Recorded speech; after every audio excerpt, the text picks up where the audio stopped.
السلام عليكم ورحمة الله وبركاته.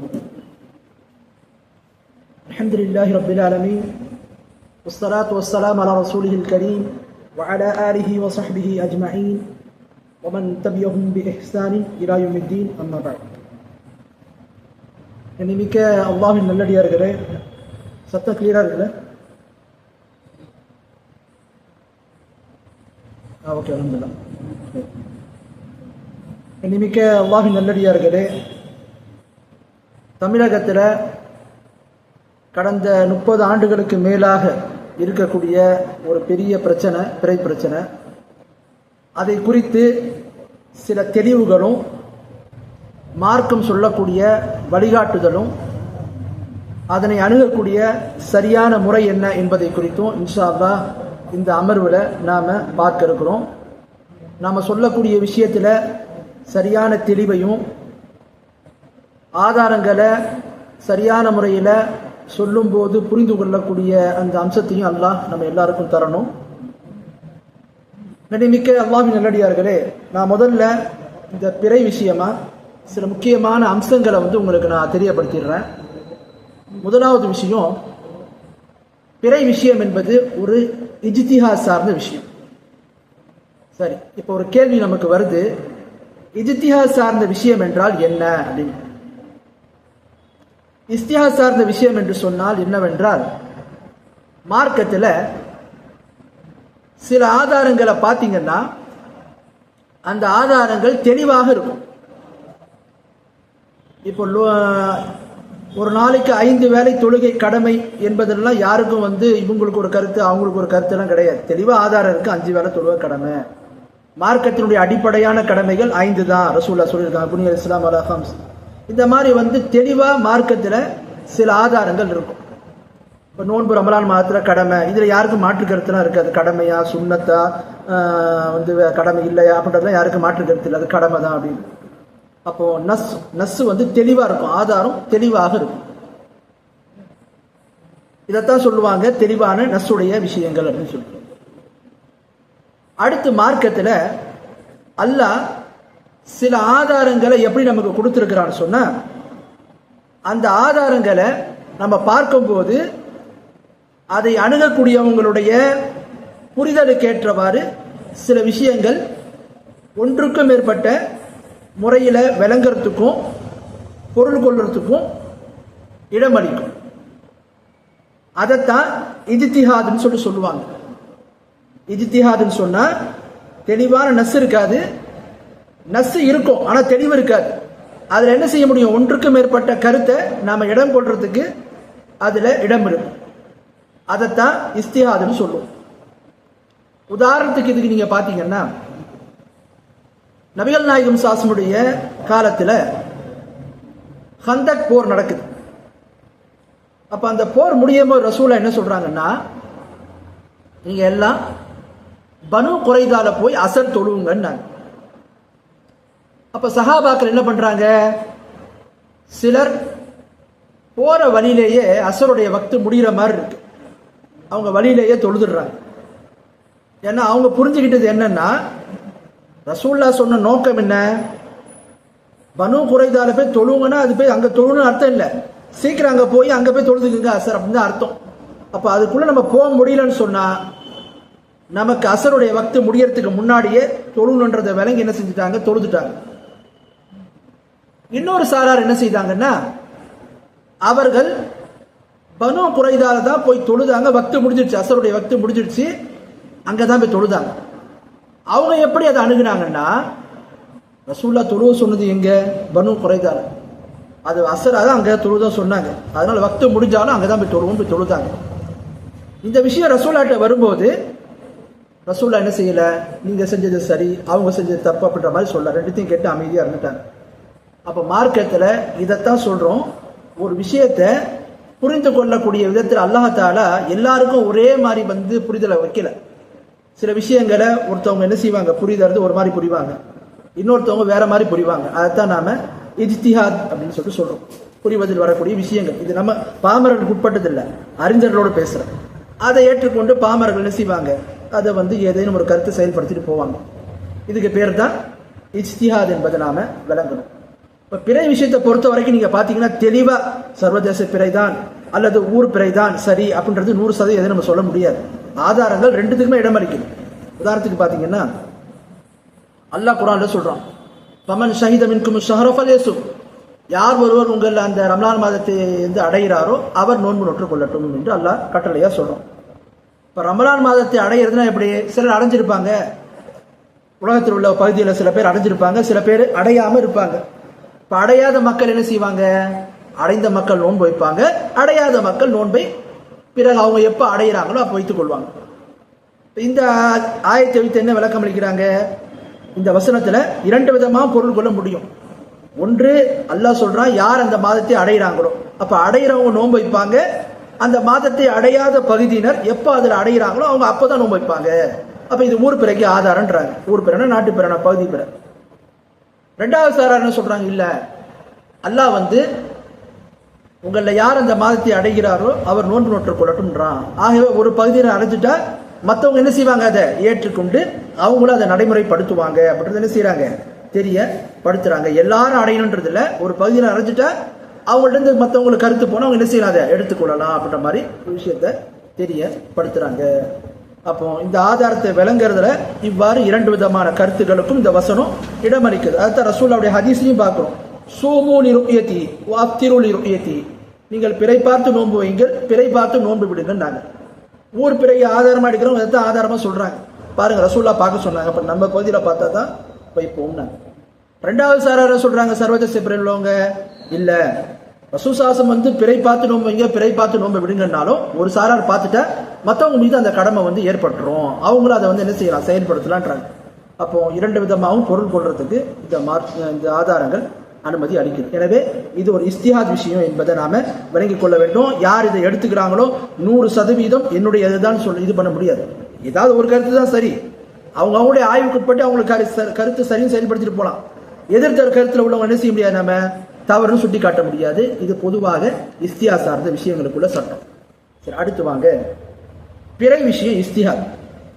இஸ்திஹாத்னு சொன்னா பிறை விஷயத்துல இஸ்திஹாத் என்பதனால் ஒவ்வொருவரும் அவருக்கு என்ன புரிகிறதோ அதன் அடிப்படையில் செயல்படுத்தலாம் என்று நாம் எடுக்க முடியாது. ஏன் என்று சொன்னா பிறை விஷயம் இஸ்திஹாதா இருந்தாலும் அந்த இஸ்திஹாதை எப்படி அணுகணும், அதுக்கு மற்ற ஆதாரங்கள் என்ன சொல்லுது, இது மாதிரி விஷயங்கள்ல மார்க்கத்துல கூடுதலான அம்சங்கள் என்ன இருக்கிறது என்பதையும் பார்க்கணும். அப்ப அந்த அடிப்படையில் பார்க்கும்போது அல்லாஹ்வுடைய தூதர் ஸல்லல்லாஹு அலைஹி வஸல்லம் அவர்கள் இந்த பிறை விஷயத்தை எப்படி அணுக சொன்னாங்க அப்படின்றத நம்ம பார்க்கணும். எப்படி அணுக சொன்னாங்க? திருமீதியில 6096 நம்பர் ஹதீஸ். அந்த ஹதீஸ்ல வருது, அல்லாஹ்வுடைய தூதர் சாசம் சொல்றாங்க, அஸ்ஸௌமு யௌம தஸூமூன் வல் ஃபித்ரு யௌம துஃப்திரூன் வல் அத்ஹா யௌம துதஹூன். நோன்பு என்பது நீங்கள் அனைவரும், ஜமா சொல்றாங்க, ஜமானா ஒரு எல்லாரையும் சேர்த்த மாதிரி பன்மையா, நோன்பு என்பது நீங்கள் அனைவரும் என்று நோன்பு நோற்பீர்களோ அதுதான் நோன்பிற்குரிய நாள். நீங்கள் அனைவரும் நோன்பை என்று விடுகின்றீர்களோ அதுதான் நோன்பை விடுவதற்குரிய நாள். நீங்கள் அனைவரும் என்று அறுத்து பலியிடுகின்றீர்களோ அதுதான் அந்த குர்பானி அறுக்கக்கூடிய நாள் என்று அல்லாஹ்வுடைய தூதர் சாசம் சொன்னார். இந்த ஹதீஸ் நமக்கு என்ன உணர்த்துதுன்னு சொன்னா, பிறை விஷயம் இஸ்திஹாதாக இருந்தாலும் அந்த இஸ்திஹாதை எப்படி அணுகுன்ற ஒரு அம்சத்தை, ஒரு அடிப்படையை இந்த ஹதீஸ் நமக்கு கற்றுத்தது. என்ன அடிப்படை? பிறை விஷயத்துல நீங்க சர்வதேச பிறைனாலும் சரி, ஊர் பிறைனாலும் சரி, இந்த இஸ்திஹாத் விஷயத்தை நீங்க எப்படி அணுகணும்? மக்கள் அனைவரோடும் சேர்ந்து அதை நீங்க அணுகணும். நீங்க வாழக்கூடிய பகுதியில, நீங்க இருக்கக்கூடிய அந்த ஊர்ல, நீங்க இருக்கக்கூடிய அந்த நாட்டுல ஒரு பகுதி, ஒரு மாநிலம், ஒரு இதுல எப்படி மக்கள் அனைவருமே இதை ஏற்றுக்கொள்வார்களோ அதோடு நீங்க பயணிக்கணும் அப்படின்றத ரசூலுல்லாஹ்வுடைய கட்டளையை நம்ம பார்க்கணும். ரசூலுல்லாஹ் என்ன சொல்றாங்க? நோன்பு என்பது எப்போ? உங்கள ஒரு சிலர் நோன்பான்னு சொன்னா அவங்களுக்கு அது நோன்பு, மற்றவங்களுக்கு அன்னைக்கு நோன்பு ஆரம்பிக்கலாம், அவங்களுக்கு நோன்பு கிடையாது அப்படின்னு சொல்லல. உங்களுக்கு குர்பானின்னு சொன்னா உங்களுக்கு குர்பானி, அது மற்றவங்களாம் கொஞ்சம் மியூட் பண்ணிக்கோங்களேன் உங்களுடைய ஆடியோஸ்.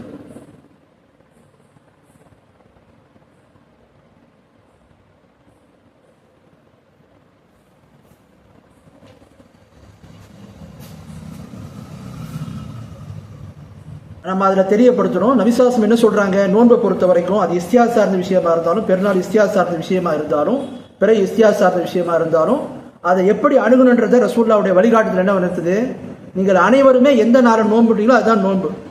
என்னைக்கு குர்பானி பெருநாள் இருக்கீங்களோ அன்னைக்கு தான் குர்பானி பெருநாள். என்னைக்கு நோன்பு விடுறதா நீங்க அனைவரும் முடிவு செய்றீங்களோ அதுதான் நோன்பு விடக்கூடிய நாள் ரசூலுல்லாஹ் சொல்றாங்க. அப்போ இங்க நம்ம ஒரு விஷயத்தை விளங்குறோம். பிறை விஷயம் இஸ்திஹாதா இருந்தாலும் அந்த இஸ்திஹாத் எப்படிப்பட்ட இஸ்திஹாதுன்னா தனிநபர் சார்ந்தது கிடையாது.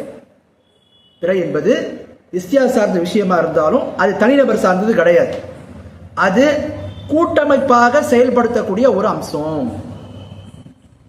பிறை விஷயம் என்பது இஸ்திஹாதாக இருந்தாலும் தனிநபர் சார்ந்ததோ தனி ஜமாத்து சார்ந்ததோ கிடையாது. ஒரு பகுதியில், ஒரு மாநிலத்தில், ஒரு நாட்டில் வாழக்கூடிய முஸ்லீம்கள் இருக்கிறாங்கன்னா அவர்கள் அனைவருமே சேர்ந்து முடிவெடுக்கக்கூடிய ஒரு அம்சம் அப்படின்றத பார்க்கிறோம். ஏன்னு சொன்னா, உதாரணத்துக்கு நம்ம பார்க்கலாம், தொழுவும் போது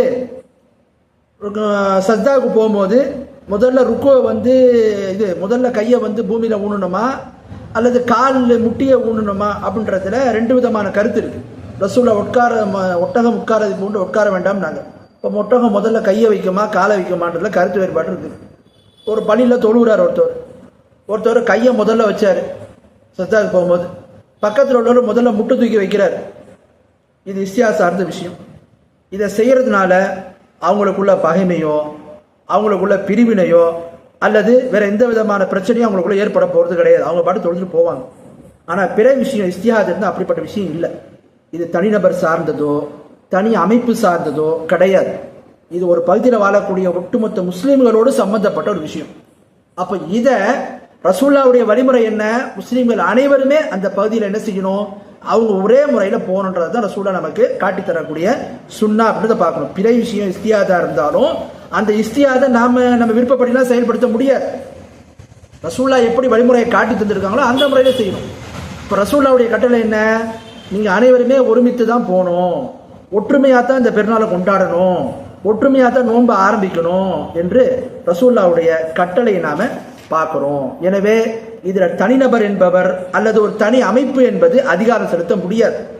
இதை யார் செய்யணும், மக்கள் அனைவரும் செய்யணும். மக்கள் அனைவரும் செய்யறதுக்கான வழிமுறை என்ன, மக்கள் அனைவரும் ஒன்றிணைக்கிறதுக்கான அதிகாரம் யாருக்கு இருக்குது. ஒரு இஸ்லாமிய அரசாங்கம் இருந்தா முஸ்லிம்களுடைய ஆட்சி தலைவர் அதை முடிவு எடுத்துருவார். அவருடைய அதிகாரிகள் அதுக்கு முடிவு செஞ்சிருவாங்க. அதை மாற்று கருத்துலாம் யாரும் பண்ண முடியாது. இப்போ சவுதி இருக்குது, அங்க பெருநாளும் டிக்ளேர் பண்ணிட்டாங்க, நோன்பும் டிக்ளேர் பண்ணிட்டாங்க. மாற்று கருத்து யாருக்கு இருக்க முடியும், இருக்கலாம். ஆனா நடைமுறையில் வரும்போது யாரும் அதை நடைமுறைப்படுத்த முடியாது. என்ன பண்ணுவாங்க, அதை அவங்க செயல்படுத்தியே ஆக வேண்டும். வேற ஊர்ல பிறையை பார்த்தாங்க, சவுதி ஏத்துக்கல, அந்த ஊர்ல பிறையை பார்த்துட்டாங்க, நான் சர்வதேச பிறையை பின்பற்றுவேன், அதனால் நான் என்னுடைய அமைப்போடு சேர்ந்து என்னுடைய தனிப்பட்ட நபர்களோடு சேர்ந்து நான் ஆரம்பித்துக் கொள்வேன்னு சொல்ல முடியாது.